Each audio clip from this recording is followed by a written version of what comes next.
Dear students, HTML এর পঞ্চম লেকচারে তোমাদের স্বাগতম।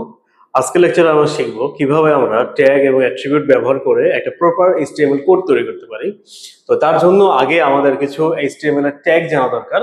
আমরা গত লেকচারে পড়েছি যে ট্যাগের প্রকারভেদ বা ট্যাগ কত প্রকারের কি কি। তো আজকে দেখবো হচ্ছে যে আমরা কোন ট্যাগ বা কোন কাজের জন্য আমরা কোন ট্যাগ ব্যবহার করব।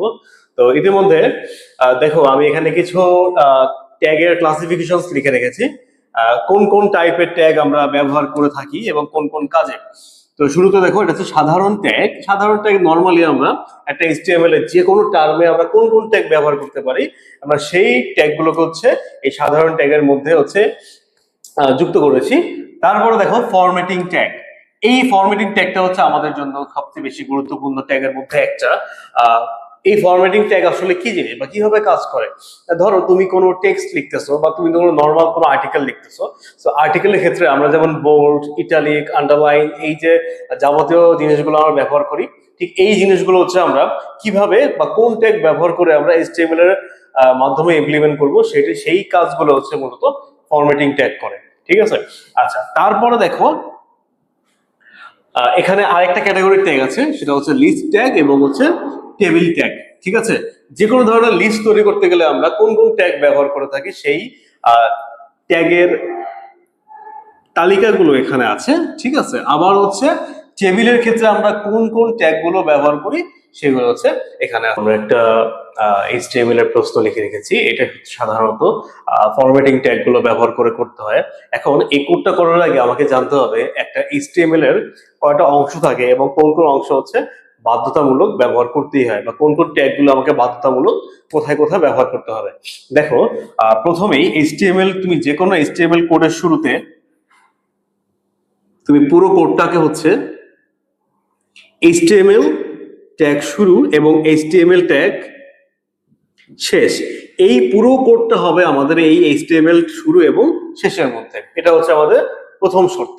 2 নম্বর শর্ত, যদি কোনো এইচটিএমএল প্রশ্নের হেড অংশ থাকে, ঠিক আছে, হেড অংশ থাকে, তাহলে সেই হেড অংশ হবে আমাদের হচ্ছে এইচটিএমএল ট্যাগের পরে। ঠিক আছে, এইচটিএমএল ট্যাগের পরে আমি হেড লিখবো এবং হেডের যাবতীয় সব কাজগুলো করে কিন্তু আমি এখানে হেড ট্যাগটা ক্লোজ করে দেব। ঠিক আছে, তাহলে আমাদের প্রথমে হচ্ছে এইচটিএমএল, তারপর হচ্ছে হেড, এবং হেড অংশের কাজের পরে আমরা ইউজ করব হচ্ছে বডি। এইচটিএমএল এর সাধারণত মেইন যে কাজগুলো সেগুলো কিন্তু আমরা বডি ট্যাগের মধ্যে করে থাকি। ঠিক আছে, তাহলে বডি, এবং এই বডির মধ্যে সব কাজগুলো তুমি করে কি করবা, লাস্টে তুমি এখানে বডি ক্লোজ করে ফেলবা।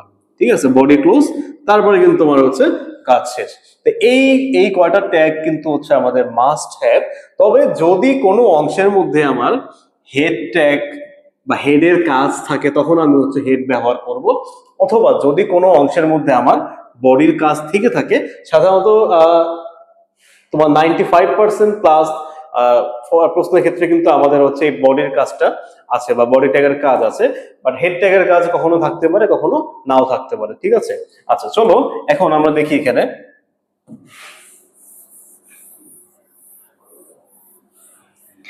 আমরা যে প্রশ্নটা এখানে দিয়ে রেখেছিলাম, এই প্রশ্নের মধ্যে আমাদের কোন কোন অংশ আছে এবং কোন কোন অংশ আমরা কিভাবে ইমপ্লিমেন্ট করব। দেখো, এই যে শুরুর অংশটুকু, এইটুকু অংশ হচ্ছে এইচটিএমএল এর হেড অংশ। ঠিক আছে, এইচটিএমএল এর হেড অংশ, আর এই যে অংশটুকু আছে এইটা হচ্ছে এইচটিএমএল এর বডি অংশ। ঠিক আছে, এটা হচ্ছে এইচটিএমএল এর বডি অংশ। তাহলে কি এখানে আমাদের হেড অংশ আছে এবং বডি অংশ আছে। এখানে তুমি খেয়াল রাখবা যে এই যে আমাদের হেড অংশ, এই হেড অংশের মধ্যে কিন্তু দুইটা অংশ আছে, একটা হচ্ছে এই অ্যাড্রেসটা, আর একটা হচ্ছে কিন্তু আমাদের এই নামটা। ঠিক আছে, নামটা। তাহলে অলওয়েজ খেয়াল রাখবা, যদি কোনো ওয়েব পেজের মধ্যে তার অ্যাড্রেস থাকে বা ইউআরএলটা থাকে, সেটা তুমি অবশ্যই তুমি টাইটেল ট্যাগের মধ্যে ব্যবহার করবে। ঠিক আছে, টাইটেল ট্যাগের মধ্যে ব্যবহার করবে টাইটেল। ওকে, এখন এখানে দেখো যে স্যার আপনি মাত্র বললেন যে আমার এই দুটো অংশ হচ্ছে হেড, আবার বললেন যে এটা হচ্ছে টাইটেল অংশ। ঠিক আছে, তোমাকে মনে রাখতে হবে হেড অংশের মধ্যে হচ্ছে টাইটেল ট্যাগকে ব্যবহার করা হয়। তুমি এক্সাম্পল ধরো, আমাদের মাথার যে অংশ, মাথা এবং হচ্ছে বডি, এই মাথার অংশের মধ্যে কিন্তু স্যার আমাদের উপরে চুল আছে, তাই না? এই চুল হচ্ছে তোমার টাইটেল। ঠিক আছে, কারো চুল থাকে, কারো চুল থাকে না, তাই না? কারো চুল থাকে, কারো চুল থাকে না। দ্যাট মিনস কোনো অংশে টাইটেল বা কোনো পোস্টে টাইটেল থাকতে পারে, কোনো পোস্টে টাইটেল নাও থাকতে পারে। টাইটেল থাকলে তুমি হেডের মধ্যে টাইটেল ব্যবহার করবে, না থাকলে তুমি টাইটেল ব্যবহার করবে না। ঠিক আছে, তাহলে চলো আমরা এই কোডটাকে শুরু করি। তাহলে এখন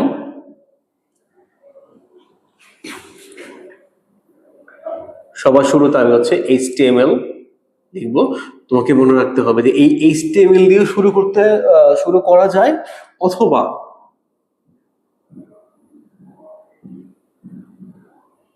টক টাইপ HTML দিয়েও শুরু করা যায়। ঠিক আছে স্যার, দুইটা সেম জিনিস, মানে সেম বলতে এটা ব্যবহার না করলেও কিছু না, তুমি যদি শুধুমাত্র HTML ব্যবহার করো কোনো সমস্যা নাই। ঠিক আছে, আচ্ছা তাহলে এখন এখানে আমি শুরুতে HTML লিখেছি, তাহলে এই অংশে কিন্তু আমাদের স্যার হেড আছে, তাই না? তাহলে আমরা এখানে হচ্ছে হেড অংশ ব্যবহার করব, হেড। ওকে, এই যে আমরা হেড লিখলাম, হেডের মধ্যে কিন্তু আমাদের এখানে টাইটেল আছে। তাহলে আমরা হেডের অংশের পরে আমরা এখানে ইউজ করব হচ্ছে টাইটেল। এই যে টাইটেল ট্যাগটা আমরা ব্যবহার করেছি, এই টাইটেল ট্যাগের মধ্যে তুমি এখানে যে লিঙ্কটা আছে বা যে লেখাটা আছে, তুমি লেখাটা এখানে পুরোপুরি লিখে ফেলবা, www.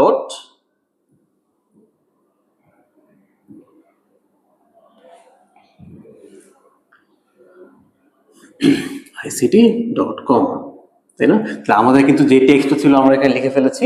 এখন আমরা আমাদের টাইটেলটাকে এখানে ক্লোজ করে দেবো, টাইটেলটা এখানে ক্লোজ। ঠিক আছে, টাইটেলটা এখানে ক্লোজ। এখন দেখো আমাদের কিন্তু মেইন হেড স্যার এখনো বাকি আছে, তাই না? মেইন হেড ট্যাগটা এখনো বাকি আছে। এখন এই মেইন হেডটা তুমি এখানে খেয়াল করবা, আমাদের হেড ট্যাগ স্যার 6 ধরনের। আমি হেডে যাওয়ার আগে একটু হেডের কাজগুলোকে এক্সপ্লেন করি, হেড ট্যাগ কয় ধরনের বা কিভাবে ইউজ করতে হয়। এখানে দেখো 6টা হেড আছে, H1, H2, H3, H4, H5, H6। ঠিক আছে, H1 হচ্ছে সবচেয়ে বড়,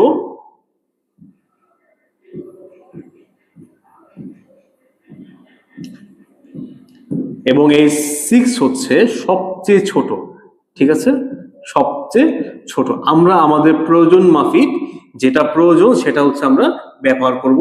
কিন্তু H1 থেকে H6 এর একটা কমন বৈশিষ্ট্য হচ্ছে H1 থেকে H6 ব্যবহার করলে সেটা কিন্তু অটোমেটিক গাঢ় হয়। ঠিক আছে, অটোমেটিক বোল্ড হয়। তাহলে এইখানে দেখো এটা H1, তাহলে আমরা কিভাবে লিখবো? ধরো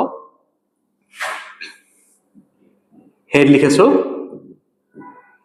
হেডের মধ্যে আমরা H1 লিখবো, লিখে হচ্ছে H1 ট্যাগ ক্লোজ।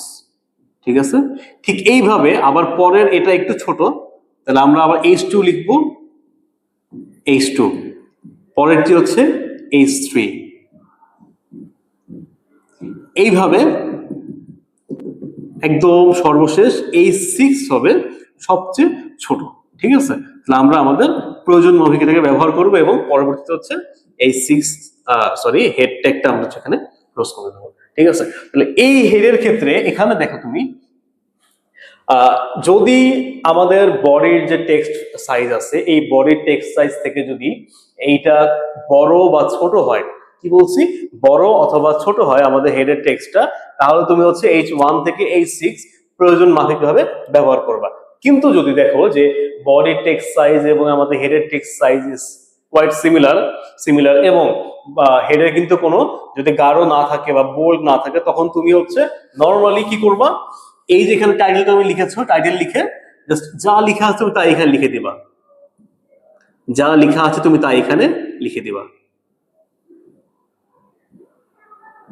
ঠিক আছে, তাই লিখে দিবা, লিখে দিয়ে আমাদের হেড ট্যাগটাকে আমরা হচ্ছে শেষ করে দেবো। ঠিক আছে, হেড ট্যাগটা আমরা শেষ করে দেবো, কারণ আমাদের হেডের মধ্যে আর কোনো কিন্তু কাজ বাকি নেই। ওকে, আচ্ছা এবার আসো আমাদের হচ্ছে বডি অংশ শুরু, তাই না? বডি অংশ শুরু, তাহলে বডি অংশের জন্য আমরা হচ্ছে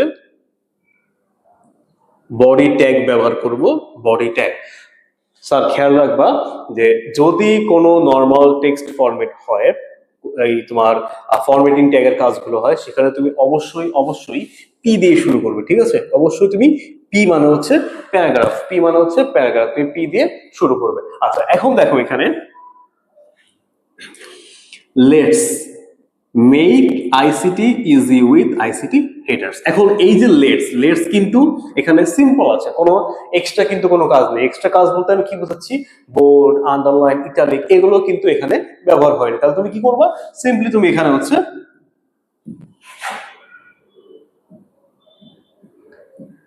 লেটস লিখবো, লিখে দিব। কিন্তু এখানে দেখো স্যার মেক কিন্তু একটু বাঁকা আছে, তাই না? একটু বাঁকা আছে। তো বাঁকা হচ্ছে আমাদের ইটালিক ট্যাগের কাজ, ইটালিক ট্যাগের কাজ।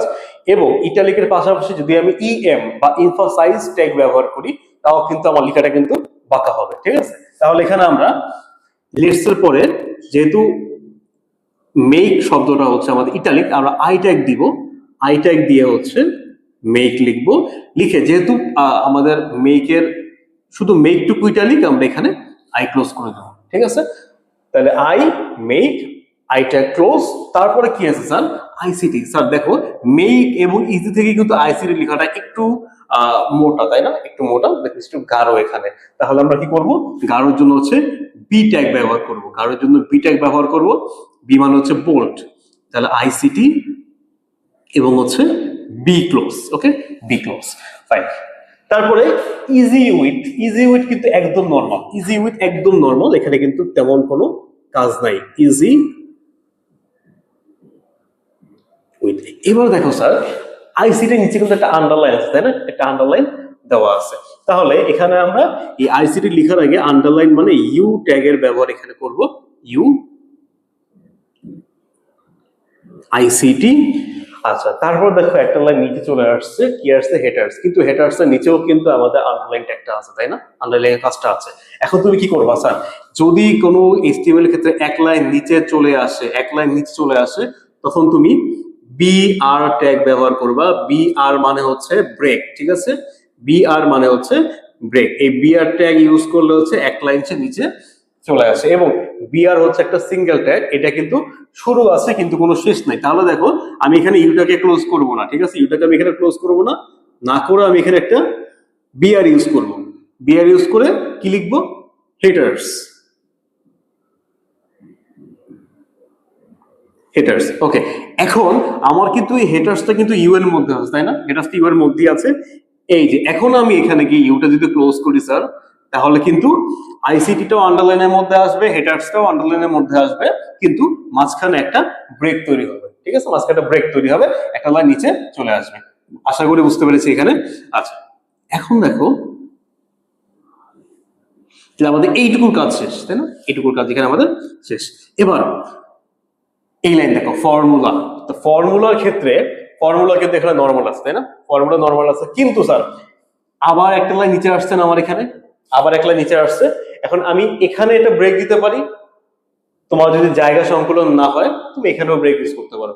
কিন্তু স্যার খেয়াল রাখবে, আমি যদি কম্পিউটারে এন্টার বাটন ক্লিক করি, আমি যদি 20টা এন্টার বাটনে ক্লিক করি, আমার কিন্তু লাইন নিচে কখনো এইচটিএমএল এর মধ্যে আসবে না। কারণ এইচটিএমএল হচ্ছে তোমার কিবোর্ডের ভাষা বোঝে না, সে কিন্তু শুধুমাত্র ট্যাগ বোঝে, ঠিক আছে? আচ্ছা, তাহলে ধরো আমি এখানে এটা ব্রেক ইউজ করলাম, ব্রেক। তারপরে লেখা হচ্ছে ফর্মুলা।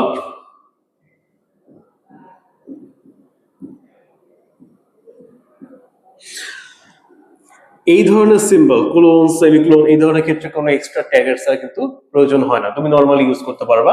এখন দেখো কি আছে? এ স্কয়ার, তাই না? এ হচ্ছে নরমাল, এ হচ্ছে নরমাল।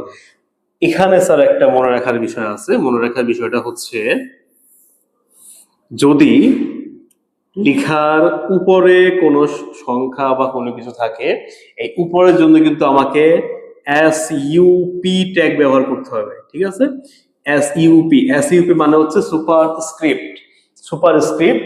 এবং যদি কোনো লেখার নিচে নিচে আমাদের কোনো সংখ্যা থাকে, দ্যাট মিনস আমাদের বেস থাকে, সেই বেস কিন্তু আমাকে স্যার এসইউবি বা সাবস্ক্রিপ্ট ট্যাগ ব্যবহার করে করতে হবে, ঠিক আছে? উপরে হলে সুপার স্ক্রিপ্ট, নিচে হলে সাবস্ক্রিপ্ট।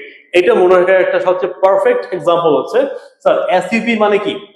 Super, Superman. তুমি মনে রাখবে কি? সুপারম্যান। স্যার সুপারম্যান কই চলে? আকাশে চলে, ঠিক আছে? সুপারম্যান চলে আকাশে। এসইউবি, এসইউবি হচ্ছে সাবমেরিন, সাবমেরিন স্যার কই চলে? পানির নিচে, ঠিক আছে? তাহলে সুপারম্যান হবে উপরে, সাবমেরিন হবে নিচে। তাহলে এখানে দেখো এ স্কয়ার, তাহলে এই স্কয়ার মানে দুই, দুইকে কিন্তু উপরে লেখার জন্য আমাকে কি ইউজ করতে হবে এখানে? এস ইউপি, সুপারম্যান বা সুপারস্ক্রিপ্ট। ওকে, সুপারস্ক্রিপ্ট ক্লোজ, ঠিক আছে? তারপরে কি আছে? প্লাস। প্লাস লেখার জন্য স্যার কোনো এক্সট্রা ট্যাগ দরকার নাই, তুমি নরমাল লিখবা। কি আছে? 2ab, তাহলে 2ab, এটাও নরমাল, এখানে কোনো বাড়তি কাজ নাই। ওকে, তারপর আছে দেখো বি। স্যার এই বি এর নিচে কিন্তু টু, তাই না? নিচে টু, তাহলে নিচে গেলে স্যার কি হয়?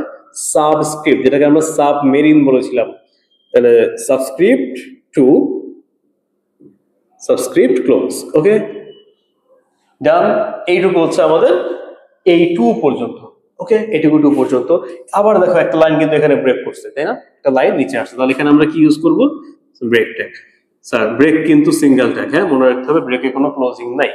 আচ্ছা, এবার দেখো দিস ইজ দ্য এরা of AI. This is the এরা অফ এআই। স্যার এই লেখাটা কিন্তু একটা হলুদ হাইলাইটারের মধ্যে আছে, তাই না? এটা হলুদ কালারের মধ্যে আছে। এই যে হাইলাইট করা ট্যাগ হবে কোনটা স্যার? মার্ক ট্যাগ, ঠিক আছে? হাইলাইট হলে হবে স্যার মার্ক ট্যাগ। শুধু এই মার্ক লিখলেই তুমি মার্কের মধ্যে যা লিখবা পুরো লেখাটা কিন্তু হাইলাইট হয়ে যাবে। দিস ইজ দ্য এরা অফ আইসিটি। তাহলে সরি, আইসিটি না, এআই। দিস ইজ দ্য এরা অফ এআই। যেহেতু পুরো লেখাটাই আমার হাইলাইটের মধ্যে আছে, আমি এখন গিয়ে হচ্ছে মার্কটাকে ক্লোজ করে দিব।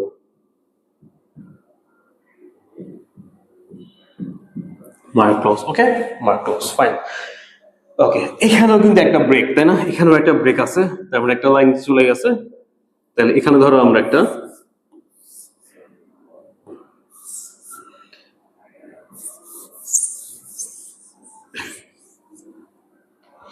মাঝে মাঝে বোর্ডের মাথায় ডিস্টার্ব দেখা দেয়, বোর্ডের না, সফটওয়্যারের। আচ্ছা চলো, break, fine. No fear of ICT. ICT নিয়ে কোনো ভয় নেই, ঠিক আছে, চিল। তাহলে এই লেখাটা কিন্তু স্যার মাঝখানে একটা দাগ আছে, তাই না? মাঝখানের দাগ তুমি খেয়াল রাখবা, মাঝখানের দাগ দুইটা ট্যাগের মাধ্যমে হয়। একটা হচ্ছে ডিলেট, ডিইএল, আর একটা হচ্ছে স্ট্রাইক। কি কি স্যার? ডিইএল, আর একটা হচ্ছে এসটিআরআই কে। এখন সাধারণত এই ডিলেটটা ব্যবহার করা হয়, ঠিক আছে? স্ট্রাইকটা খুব একটা ব্যবহার করা হয় না, বাট তুমি যেটা দিয়ে করো তোমার কাজ কিন্তু সেম হবে, ঠিক আছে? তাহলে এখানে দেখো, যেহেতু পুরো লেখাটা এখানে ডিলেটের মধ্যে আছে, মানে মাঝখানে দাগ আছে, ডেল লিখে নো ফেয়ার অফ আইসিটি।